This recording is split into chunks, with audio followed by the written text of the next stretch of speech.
I mean, I always call COLABS a platform, right? You can call it a real estate platform, but I would say that it's a platform that is enabling companies to start up, helping them start up, enabling them to network and give them space. Um, Obviously, in the get-go, it is a real estate business, but it is a real estate business that is enabled through tech, right? I mean, a core service offering we offer is basically soft landing into Pakistan, where people are able to set up a company through us, process their payroll, hire XYZ. So that's why, like, if you look at the progression of CoLabs, from being just a co-working space to being called a platform, the idea is that you have the core business, which is the spaces. Then on top of that, we have what we call initiatives, right?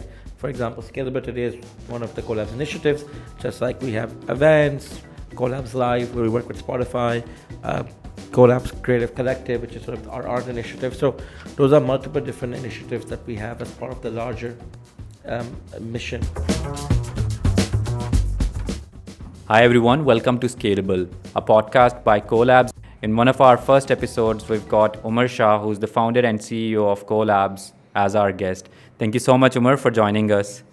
Thank you, Zubair, for having me on the podcast. Yeah, it's great to finally do this and have you as one of the first guests. How have you been? I've been well. I know we've been wanting to do this for the last few months. Why did it take so long? I think it's a mix of perfection. And I mean, at times, startups need to just understand that we should just start doing things and then figure out things later. Yeah, I mean, I think you're absolutely right.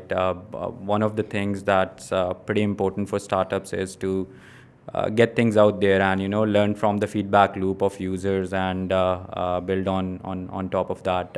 So let's start with your journey as an individual and somebody who now runs CoLabs.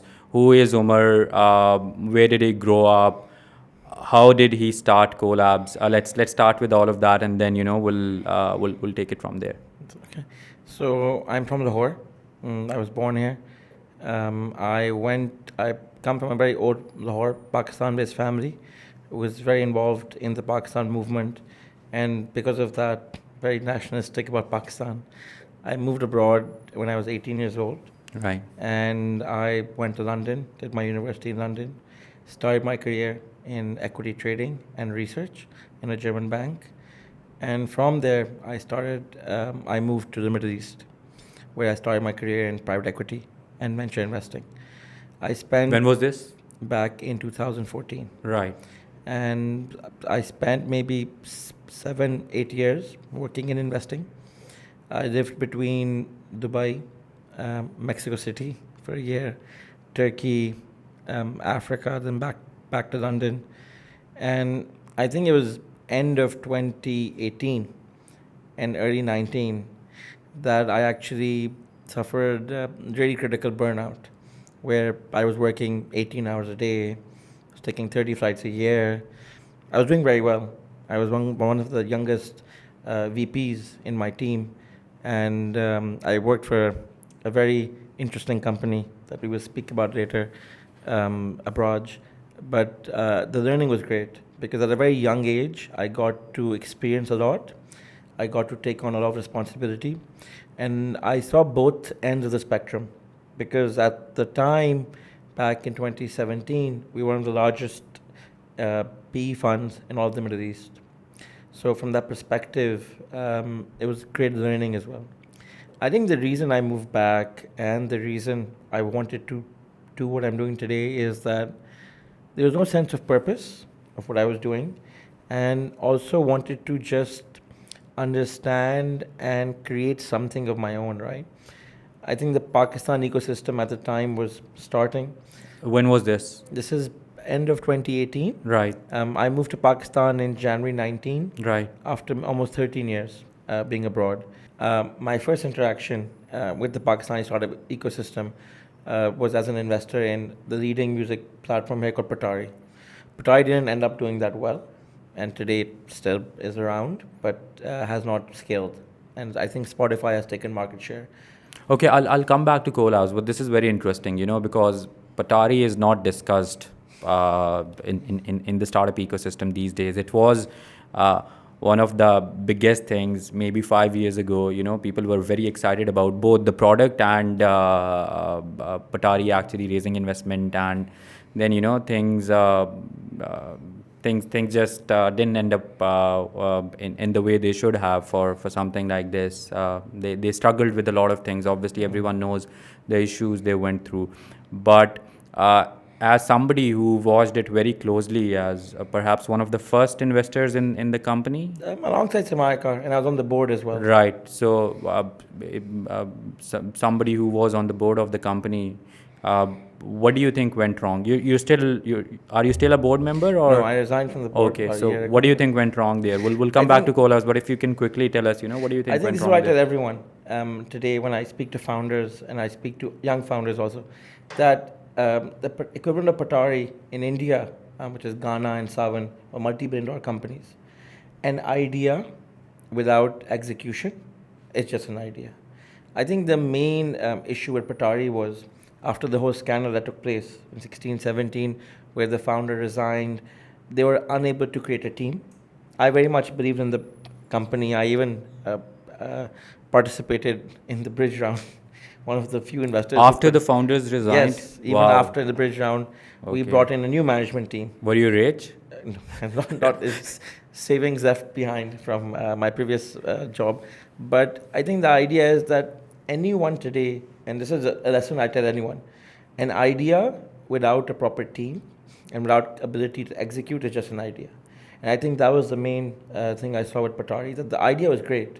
And they were maybe 5 years in Pakistan before Spotify went into the market.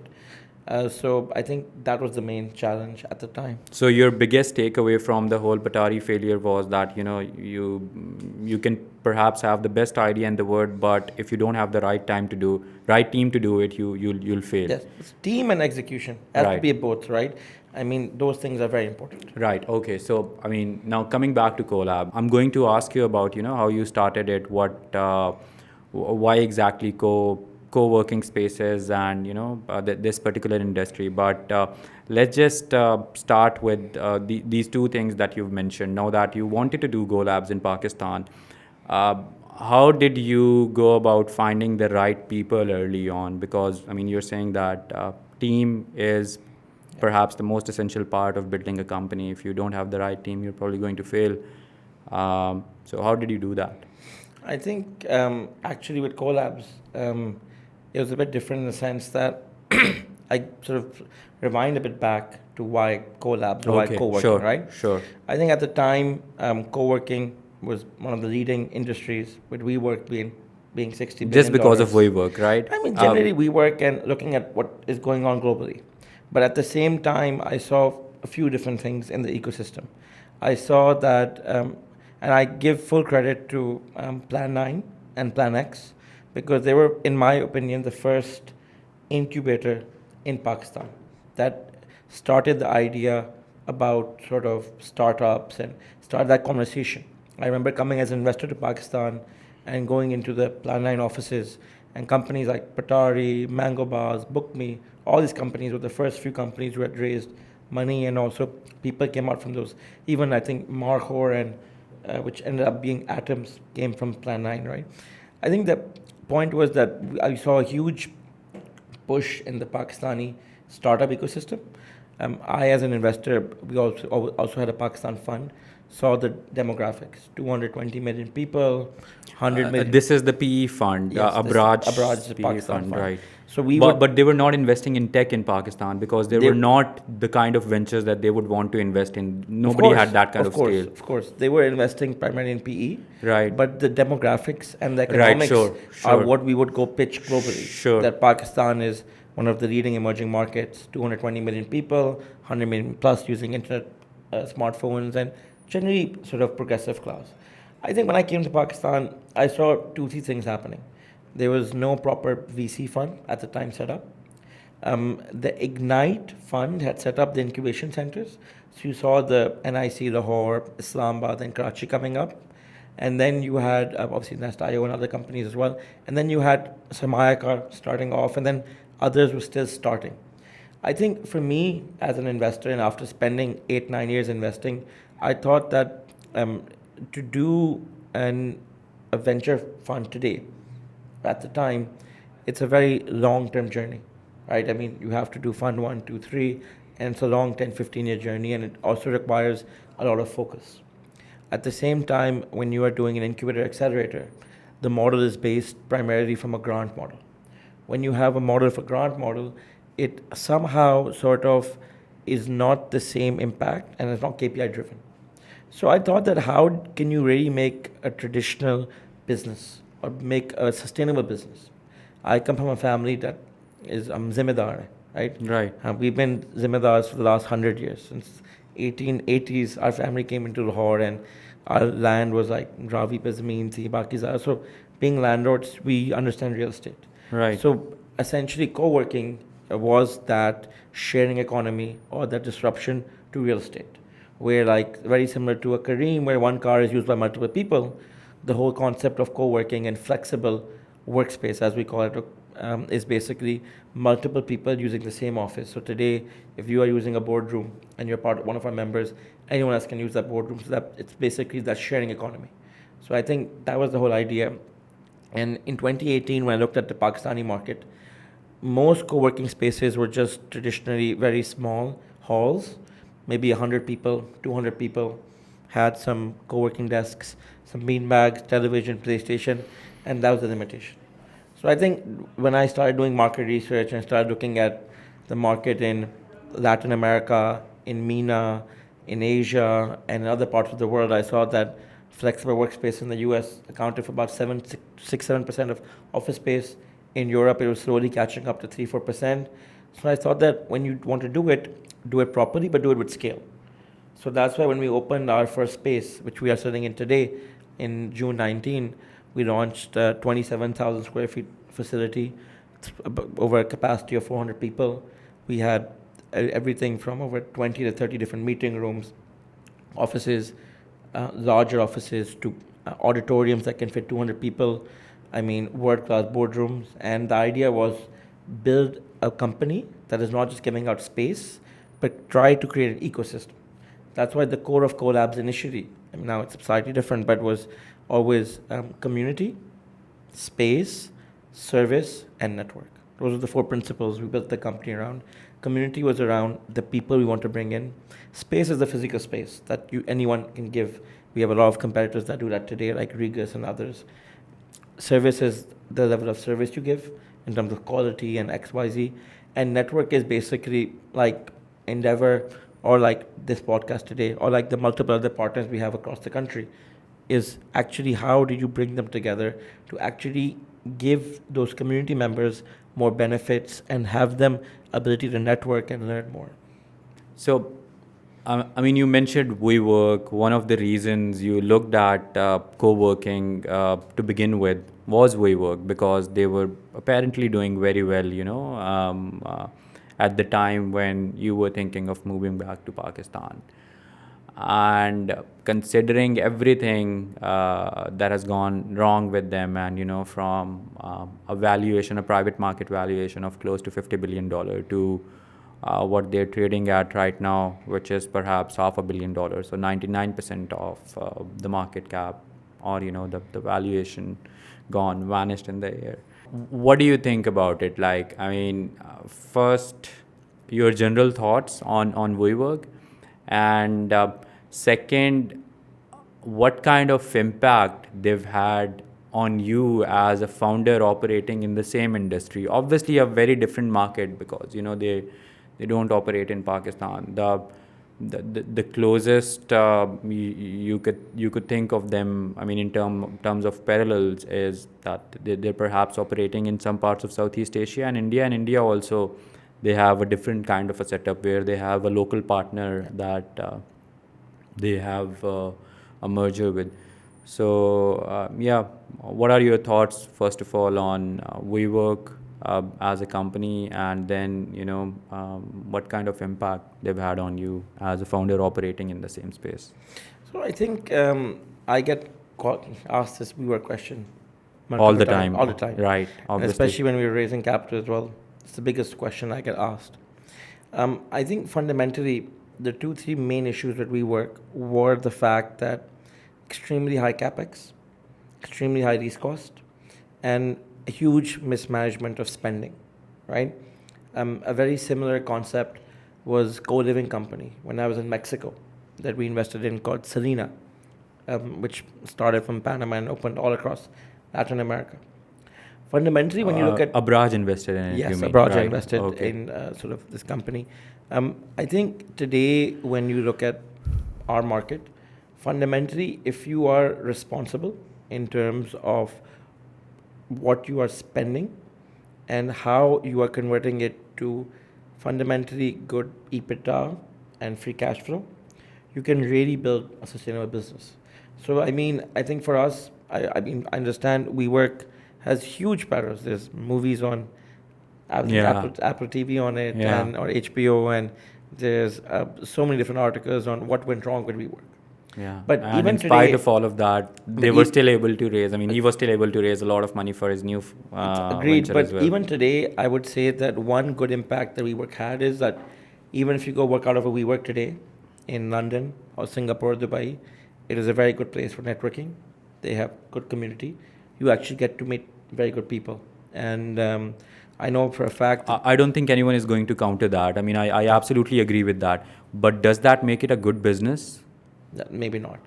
But when you look at us today, right, I think fundamentally two things we were extremely responsible about is any money being spent, how is it converting to ROI, and on an operating basis, do you have a business that has positive unit economics or not? And fundamentally, from us, I think after we did the first location, we realized that this business in Pakistan makes sense because, firstly, rental costs are cheaper, capex is very low, and this product today is missing in the market because fundamentally, when you look at the growth of the IT sector, you look at the growth of all startups coming into the country, people want spaces like ours to be able to scale fast, to be able to literally go from teams of 10 to 20 to 50 to 100. But then at the same time, they don't have to spend capex to scale. And I think that is something that's very important. I think one core thing that we really, I see as part of the add on is like, you look at McDonald's, you've seen the movie, the founder. Right. Yes. McDonald's Yes. is primarily a real estate company, Yes. right? Yes. So just like they are doing an add on to typical real estate by adding a burger chain on top, or let's say diagnostic lab adds diagnostic labs on top and scale it up to 100. We very similarly are building a traditional business which has good unit economics. We might not grow 3, 4, 500% year on year, but at the same time, we still do really well, and we can grow 2, 3x year on year while having good unit economics. Right. Let's talk a little bit about this. I mean, finding the right balance between growth and economics of a business. Uh, Now, from what you've been saying, I kind of sense that you've been trying to look at unit economics from the very beginning. It's not that you've started working on it over the last 18 months since the funding dried up for most of the ventures operating out of Pakistan and obviously other parts of the world as well. So how have you managed to find the right balance between growth and unit economics, or are you still struggling to do that? I think I give you a bit of a background. Because I come from a private equity background, traditional private equity looks at businesses that have been around for 5 to 10 years. Right. They might grow year on year 20 to 30%, but they have very good unit economics in terms of EBITDA, in terms of net profit, and they eventually will become 2 or 3x over a 5-year horizon when they exit. Right. At COLABS, we launched in June 19. By March 2020, we were net profit positive. Right. So that is why the thinking around positive unit economics has been there from the get-go. Right. Right. Along with that, I think obviously I'm one of the only founders that invested a significant amount of capital, of my own capital, into the business. Right. And we did not raise capital up till last year, right? Okay. So because of that, when you are spending obviously your own money as well, you are trying to be very careful and you're trying to really bootstrap in terms of, it's like, I give you an example. when we launched CoLabs, we had only launched partial of the building, which was the ground floor and the first floor. We would make decisions with regards to where to invest, directly linking to if we are going to invest this 10 million rupees, what revenue is it going to convert to? Okay. And that is what founders are doing today. Right? It's about investing money where you actually think that you're going to get an ROI. It's a very traditional approach of accounting and analysis, but I think that is the approach we had from day one. Obviously, growth and scale both have to be linked. We have grown over 100%, year on year, the last few years, and we are very focused on growth, but it has to be sustainable growth. Growth, if it is not sustainable, like a lot of other companies globally, where they are just using venture money to show unrealistic numbers, does not really help the business, right? And I think that is what in the last 18 to 24 months, founders have really realized that, okay, what is free cash flow? What is operating profit? How do you actually build a business that is there, right? Even today, in the last 12 months, even though we raised capital last year, our burn has been less, our operational burn has been maybe less than 6 to 7% of the total capital we raised. And I think that is something that most companies have to aspire to be. What do you think CoLabs is? Is it a real estate business? There's very little tech here, if we're being honest. So what exactly do you think CoLabs is today? How do you classify it? Where do you put yourself? I always call CoLabs a platform, right?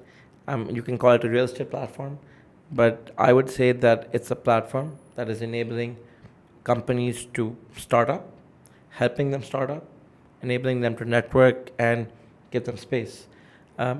Obviously, in the get-go, it is a real estate business, but it is a real estate business that is enabled through tech, right? A core service offering we offer is basically soft landing into Pakistan, where people are able to set up a company through us, process their payroll, hire XYZ. So that's why, if you look at the progression of CoLabs, from being just a co-working space to being called a platform, the idea is that you have the core business, which is the spaces. Then on top of that, we have what we call initiatives, right? For example, Scalable today is one of the CoLabs initiatives, just like we have events, CoLabs Live, where we work with Spotify, CoLabs Creative Collective, which is sort of our art initiative. So those are multiple different initiatives that we have as part of the larger mission, right? What brings money? Is it just the spaces, or do Today, I say that I would say 90% is from the real estate business. Right. And maybe 5-10% fall between initiatives and business solutions. Right. And I think collectively the idea is to really scale up on those other two platforms that can act as add-ons to the existing business. Right. We've had some of these conversations multiple times, and I remember you saying something along the lines of that people come to CoLabs for the space, for a seat or an office, but they stay here for the community. So community is an essential part of what you're trying to build. But when we look at co-working as a business model, or from the perspective of a VC who's putting in money in a company that mainly drives its business from selling offices and seats, is it not too difficult to scale this? Because every time you want to add seats, you need to spend a certain amount of money on capex, and that needs to come from somewhere, VC, or you maybe go and lend it from a bank or whatever. But in addition to money, you obviously need to put a lot of time into building that infrastructure. How many spaces do you have right now? How many buildings does About this? 6. 6, and in terms of total space, like area? About 2,000 seats today, or about 150,000 square feet. And we'll be adding an additional 2,000 seats in the next 12 months. Right. So adding these 2,000 new seats in the next 12 months, this is not easy. It must have taken a lot of effort over the last few months or years. So how do you feel about that? I want to give you a simple stat.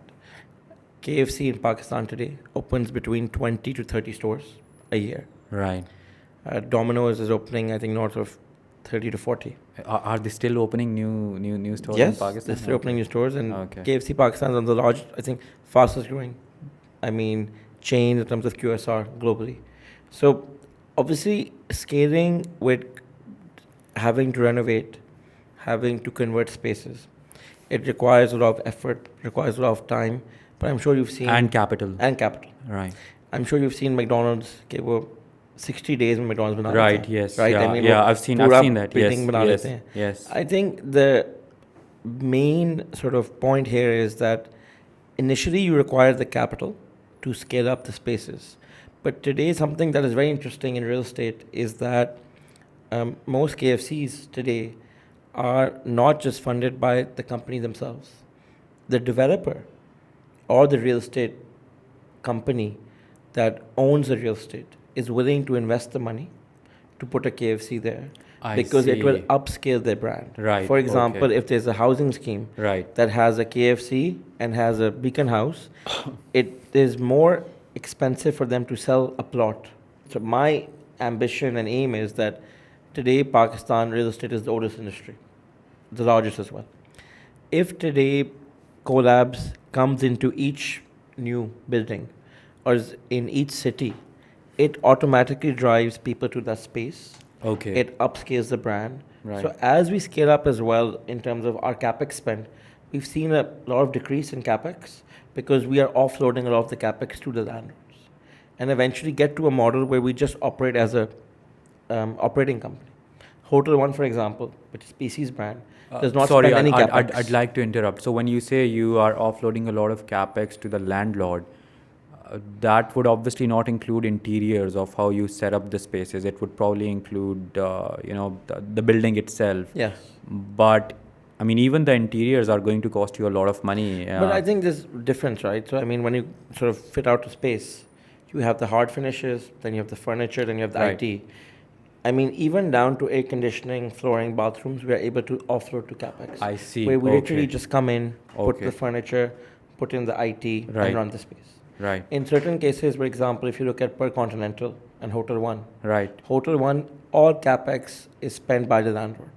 I see. Hotel One just comes in as an operator. I see. Flatties Express has done the same model. I see. Where someone owns a building, they convert the space, and they run it that way. Right. So you are not too worried about the scale part of the business. I mean, it is something that keeps me up at night. Right. That if we have a commitment to open a space in 90 days, Right. because obviously Pakistan has a lot of external factors. There's government, there's LDA, there's X and Y and Z, and because of that, Right. you at times face scale. But I think now our team is strong enough, and we have built our team from companies like Per Continental, KFC, Domino's, and all. So those people have done that before. Our new head of expansion, he won an award for the fastest opening store in Karachi, which was built in 24 days. Wow. So, Okay. I mean, How big was this store? I mean, obviously Domino's stores are not that large, about 7,000 square feet. Right. But I mean, that is something where you bring these people in, you incentivize them. And I think once you have that playbook, I mean, the key about venture is that if your playbook has everything inside it on day one and you're able to plan, the ability to scale is not hard. And at the same time, the only fear is that do you have enough people to buy that product? And I think with the scale in the IT industry today, and with us as well, I mean, our occupancy is north of 90%. I mean, we don't find any delay or any sort of, mismatch in the product. It's just about, I think the main point is ensuring that same level of service quality across all centers. Right. You mentioned, the occupancy rate of COLABS being over 90%. One of the things that's that's sort of a standard for spaces is that they usually have a very high churn rate because, if startups are joining them as they scale, Yeah. they when they reach a certain point, they either find co-working spaces too expensive for themselves to continue working from them, or they have a large team that cannot be stationed anymore at a co-working facility. So how is your churn rate? How do you deal with this? I think for us, what we've seen, especially at COLABS, that companies come to us as smaller teams of 4, 8, 10. They scale up to teams of 30, 40. And in cases where we have been able to retain them, they will scale up to teams of 100. In cases where it becomes too expensive, obviously some of them do move out. But I think if I look at the last sort of 24 months, our churn rate has been maybe, our retention has been about 80%. I So see. about only 20% companies churn. Even we've seen cases where company has gone from 4 to 40 to 80 and then back down to 20. Wow. But Okay. inside our space, I mean, Right. we have one Okay. client that's been with us since Okay. 2019, and I mean, they've a US-based company, but I they've think scaled to. that tells us the state of the ecosystem Of as course. well. With everything that, I mean, we were seeing a lot of growth, and now everybody is trying to scale things down. So yeah, it tells us that. You mentioned something about bringing people from places like Pearl Continental and some of these other conventional businesses which are in hospitality. Uh, but you are also serving startups. So how do you find this balance of um, getting talent that's from these two very different industries, and then bringing them together and making them work as one team? I think one of the main challenges that I speak to my sort of PNC team, which is the people and culture team, has been the fact that you have some very traditional businesses which are hospitality based, and you have a very traditional based team in those businesses that need to open the centers on time, need to ensure full service delivery and operational excellence. And then you have the very like younger millennial Gen Zs who have graduated from NYU, Yale, and coming back into Pakistan and are more flexible. I think the core is trying to ensure that both of them are working in sync. So that is why today as well, I mean, I would say that our team is 50-50, where we have 50 very percent traditional based sort of employees and 50% younger. The traditional based employees need to understand how to unlearn and learn newer ways of doing business. The younger employees and the younger Gen Zs need to just learn how to be a bit more responsible and be a bit more Okay. sort of I hope ownership they driven. don't take offense. I'm sure that they won't, but it's just a mix, right? Because the issue with traditional businesses and traditional industry that are not startup based is that people are very set in systems and are very rigid in terms of what to do, right? I give you an example. In a hotel, there are about 8 to 10 different departments. They have F&B, they have cleaning, they have R&M, they have maintenance and X and Y and Z. At COLABS, there's just one department. It's called community. So it's actually about sort of making a leaner structure and giving people multitasking opportunities. So, for example, an office boy can also understand how to fix a cable or do basic networking. So those are sort of Right. items that where you upskill people and you sort of make them more sort of multi-dimensional. Right. You've mentioned a couple of challenges, building this team being one of them, and you've mentioned scale is also one of the things that is not very easy to achieve with this model. But what has been the biggest challenge so far in building COLABS, taking it to where it is today? I think initially the biggest challenge was obviously capital, right? Because initially we bootstrapped the business. I think we're one of the only startups in the country that took debt, right? Right. On our balance sheet. And I still remember when we were making. How did that go? Like, I mean, now when you look back at that decision, are you happy with it? Yeah, I think super happy because it was the debt that helped us scale. Right. Where we didn't have access to capital. Right. And I think. I'm sorry, Sorry, go ahead. I'll interrupt again. You decided to raise debt because you were unable to raise venture capital back then, or you did not want to raise venture capital back then? I think we were not looking to raise venture capital because our scale was not at that stage. Okay. And we did not want to go do a round till we had a certain number Right, of got it. like run rate revenue. So we launched COLABS in June 19. After 9 months, COVID came. Right. So I think one of the things we learned And what also made us very frugal and also sort of net profit positive was that at the time we realized that how do you sustain the same company without any capital? Right? It was our own capital being invested. There was no external capital. And it was about how do you build sustainable businesses based on that, right?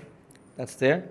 And I think post that, the main idea was that how do you really understand and create a business while not having easy access to capital. Right. I think that's there, and that's why we took debt.